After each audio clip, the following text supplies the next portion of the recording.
What an absolutely embarrassing loss by the Houston Texans against the New York Jets. MetLife Stadium, still here talking about this game. Just putrid, the performance from the Houston Texans. It was a shaky first half. The second half was awful. The Jets fans were chanting, "Sell the team," in the first half. And going into halftime, sell the team, booing their own team. They left in elation and with hope for their season because the Texans played so poorly in the second half. Nothing went right in the second half. Defensively, offensively, special teams, it all fell apart for the Texans in one of the most embarrassing losses that Nico Ryan's team has ever suffered. And we start with the offensive line. This is a thing that has been an issue for weeks now. It is a season-long issue with this offensive line. They cannot pass protect. They cannot pass protect. We saw signs of it. Going to be really bad early on in the season. 2 weeks ago against Green Bay, it was awful. One of the worst performances. They followed it up statistically with a worse performance against the Indianapolis Colts, where they allowed more pressure and they allowed CJ Stroud to get pressured on a higher percentage than the week before against the Packers. I haven't seen the advanced stats, but I'm here to tell you it was worse tonight. It was worse tonight than it was 2 weeks ago in Green Bay. It was worse tonight than it was last week against the Indianapolis Colts. It was awful. Nobody did a good job on the offensive line. Laramie Tunsil allowed a sack. Kenyon Green allowed a sack. Kendrick Green allowed a sack. Juice Scruggs allowed a sack. Shaq Mason allowed a sack. Tyus Howard allowed a sack. Awful performance all around on the offensive line. Totally unacceptable from this team that has known this is a big issue for this offense. They cannot throw the ball because they cannot protect the quarterback. And they can't protect the quarterback because the offensive line is not good enough. The players are not good enough. The scheme around them is not good enough. It is a totally unacceptable performance to allow the quarterback to get sacked 8 times in this game. If you want to count it as 7 because CJ Stroud ran out of bounds before the first down marker, that's fine. 7's still an unacceptable number for this offensive line. They are lost. Kendrick Green says after the game, yeah, we saw a bunch of the same stuff that we've been seeing. We couldn't stop it. Tyus Howard says after the game, yeah, we didn't even see much of that stuff that's been beating us. We just didn't win our one-on-one opportunities. Well, what is it? Nico Ryan says he's got to look at the film. But 2 weeks ago, it was, well, whatever we need to do to fix it, we're going to do it. It looked worse against the Colts. He was defending it last week at the podium, talking about how, hey, let's look at the positives. Look at the good stuff that the offensive line did. Well, there wasn't any good stuff here on this one. CJ Stroud was running for his life damn near every time they snapped the ball to him for a passing play. And then to add on to it, they ran the ball well in the first half, 91 yards. Then the offensive line got punched in the mouth in the second half, and they stopped Joe Mixon. So the 5 guys right there on the offensive line, the tight ends that help them, the running backs that help them, not good enough. They are going nowhere unless they learn to operate with this bad offensive line. They are not going to be able to make the playoffs, win the AFC South. God forbid we're talking about the AFC Championship or going to New Orleans, the way that this team has played the past 3 weeks. That's gone. They've got to hang on to the division now because they have lowered their ceiling so low. They got to hang on to the division at this point, and they won't hang on to the division unless they figure something out with this offensive line. They've got to take every advantage of the scheme to help them, and they've just got to find the right 5-guy combination. You can't fire the offensive line. They've made the one change. Throw the Christmas light theory, the Cody Stoots Christmas light theory, throw it out the window. I thought swapping Kendrick Green in, taking Kenyon Green out would raise the floor, would make things better. Like, you know, when you have the string of Christmas lights, one bulb's not working. You put the new bulb in, the string of lights works. No, this string of lights, the fuse isn't working, a rat chewed through a wire, and every bulb changes on what's out, what's not out going forward. So it's not good enough from the offensive line. They're not playing well. It's not coached well. It's not schemed well. It's not executed well. Execution's a big conversation piece that the Texans are going to talk about this weekend. We didn't execute well enough. We're going to execute this, got to execute that. You have the offensive line, execution bad, scheming bad, performance bad, coaching of them bad. And again, you can't fire the offensive line. So if you can't fire the offensive line, you've really made one of the only changes you can make in this offensive line. How do you get through to these guys to get them to get better?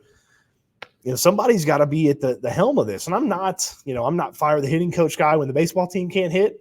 I'm not necessarily fire the offensive line coach when the offensive line can't block. Chris Strausser, the offensive line coach, can't go out there and stop Quentin Williams from swim moving Kenyon Green and forcing a fumble. Like, he can't do that. But they're not going to fire Bobby Slowick. They're not going to fire D'Amico Ryans. Maybe you can get through to the offensive line because you can look at them and say, hey, look, Chris Strausser's not here anymore because you guys didn't get it done. So start getting it done, all right? Because we can't fire you. So maybe that would help get through to them. Or maybe he is the problem. At this point, it could be anything. It could be as simple as they just have 5 guys that aren't very good anymore. Or it could be as simple as, change the offensive line coach. I'm willing to try anything if I'm the Texans to fix this. I'm willing to try anything to fix this blocking, because we can talk about the tackling and we can talk about coverage and the defensive line, didn't get hardly any pressure and stuff like that. But if they don't block well, they're going nowhere. Like there's nothing to talk about if they don't start blocking better up front. And they've got to be better on the pass blocking. We all know that, but they've got to be more consistent on the run blocking. Joe Mixon, 91 yards in the first half, almost totally shut down there in the second half. And if there's schematic things, then Bobby Slowick and his offensive staff, they've got to maximize those. CJ Stroud took a little onus on some of this stuff. He said, look, I got to quit overthinking a play here or there. I got to get rid of the ball faster when I do see a guy open. That's fine. Like, that's a small aspect of them not being able to throw the ball and them not being able to protect the quarterback. Bobby Slowick schematically, that's a bigger, but it's just a symptom of how bad this offensive line has been. The 5 guys they put out there have got to be better. And Titus Howard said at the end, we got to win our one-on-ones. Got to win our ones. We got to beat the guy that's across from us. And they're not doing that on a consistent basis. Consistently, they are getting beat, forcing CJ Stroud to not be able to execute the plays that they call, roll out, scramble, and try to survive football games. And that just totally ruins any chance of being a consistently good football team if they're not going to pass block. So if you've stood behind, or if you've stuck around here after the pass block, we can talk about everything else now that went wrong with this game. So part of it, pass blocking is not good enough. They don't have anybody get open. Tank Dell got open for a couple of plays, had a couple of nice moments, and statistically had a big day. Dalton Schultz caught a couple of passes. Robert Woods caught a couple of passes. That's it. They had 3 pass catchers today. 3 pass catchers in this game. They have desperately need Nico Collins to be back. And even when he gets back, they don't have enough in this wide receiver room. The separators or the separation was not there from anybody. And I get that CJ Stroud says, hey, there was stuff I didn't take. There were opportunities that I didn't take, but the scramble drills don't look good. Pretty much the only guy that succeeds on the scramble drills is Nico Collins. You don't have him tonight. So, somebody else has got to get loose. Guys don't win their routes fast enough. Guys don't get open. Stroud, because of some of the pressure, he missed a throw. He admitted a couple of times that he missed a couple of throws in this game. He shouldn't have to be perfect. Okay? The opposing quarterback didn't have to be perfect. The opposing quarterback was blowing throws all night. Aaron Rodgers didn't have to be perfect. Okay, but they adjusted to the pressure that the Texans were bringing on Aaron Rodgers, got rid of some of that pressure that the Texans were bringing, took advantage of some poor play, some poor tackling for the Texans, and their guy wasn't perfect under center. Why does C.J. Stroud have to be perfect for this offense to move the ball through the air? That's not fair. Does C.J. Stroud need to hit the throws? Does C.J. Stroud need to hit John Mechie in the end zone? Does Stroud need to hit guys when they're open? Yes, but he has an off week. That shouldn't be the offense totally falling apart. Okay, that's not on 7. That's on the other 10 guys not consistently doing their job. He should have the leeway to not be perfect from the quarterback spot. That's no way to win. Oh, yeah, well, you know what? You know how you can pass the ball? Your quarterback's got to be perfect. That's no way to win. You can't succeed that way. So, Stroud's got to hit more throws than he did. He's got to get rid of the ball faster than he did. But they've got to find ways to get those guys open. Maybe it's motions. Maybe it's just, and Nico Collins is back. He actually can get open, and Tank Dell can get open. I don't know why the tight ends disappear after a couple of catches early on. You just don't see them for large stretches of the game catching the football. They didn't throw the ball to the running backs very well. Dare Ogunbowale has a couple targets. Most of them were Stroud running for his life and just trying to get rid of the football. So, they don't have separators. And, you can only address that so much. Like, yeah, okay, you want to go make a trade? There's no really good wide receivers that you're actually going to be able to go get that make a huge difference. But if somebody's incrementally better than John Mechie or Xavier Hutchinson or Robert Woods, I don't even know if Steven Sims ran a route tonight. If somebody's just like incrementally better than those guys, and that guy fits in with Tank Dell, Nico Collins when he returns, makes you a little bit better. Because if a guy could just get open 2 or 3 more times than John Mechie or Xavier Hutchinson, like that's a positive. That's why they went and got Stefon Diggs. They felt like they needed more from the wide receiver room. You don't have Stefon Diggs now. You're back to Tank Dell, Nico Collins, John Mechie, Xavier Hutchinson, Robert Woods. Well, when you had that in the offseason, you went and traded for a guy. So why wouldn't you try to maximize that right now? And I know you're going to say, oh, we'll trade for a guard, trade for an offensive lineman. It's a 5-guy problem on the offensive line. One player is not going to fix this. We saw that.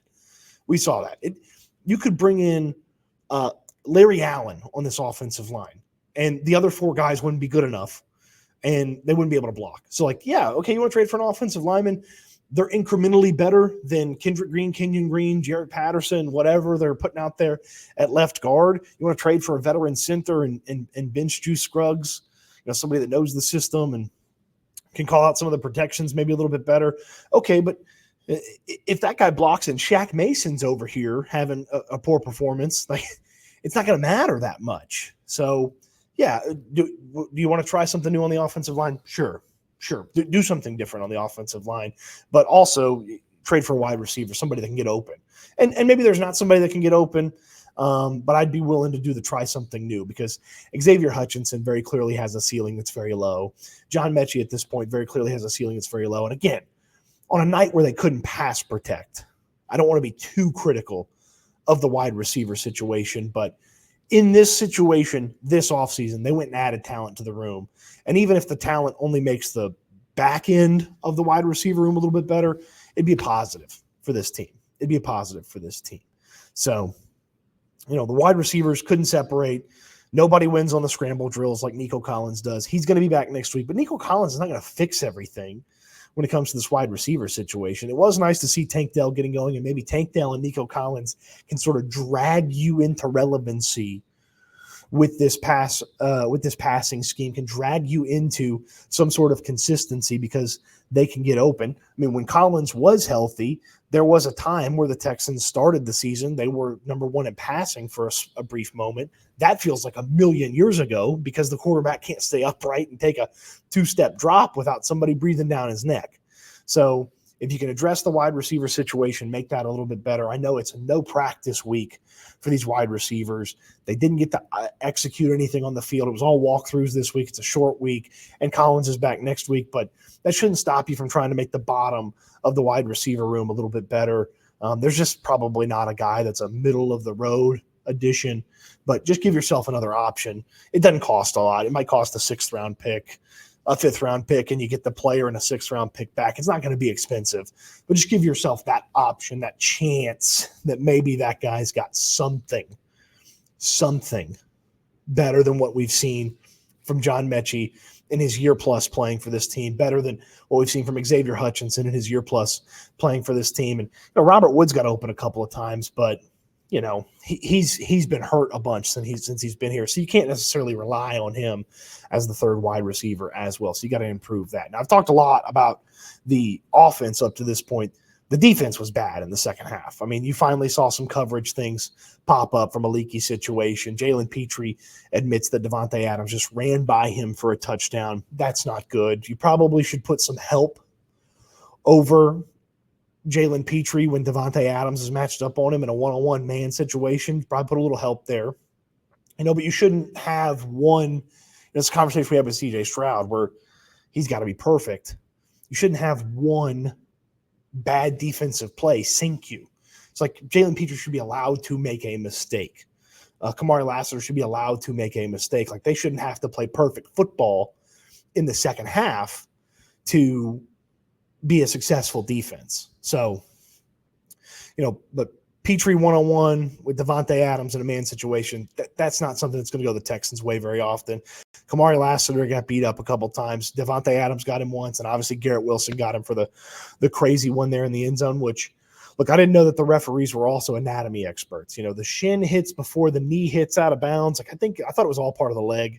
Like, I thought it was the foot and then it was the leg. But apparently they're anatomy experts, and they can differentiate between, the ankle, the shin, the upper shin, the lower shin, the knee, the top part of the knee, the kneecap, the quad.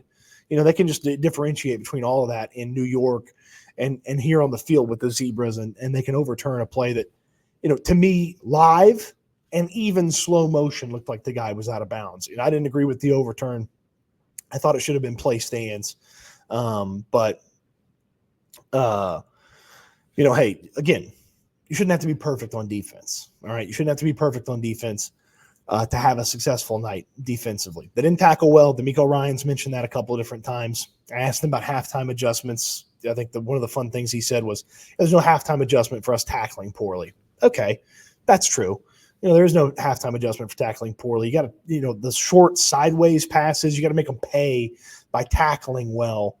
And forcing them into those third and long situations so that pass rush does go out there and have some success. But they didn't in the second half. And it was, paper cuts. Rodgers kept going and going and going at those guys sideways and quick stuff. And the Jets kept moving the football by doing that. So it's a novel concept that maybe the Texans should adopt offensively.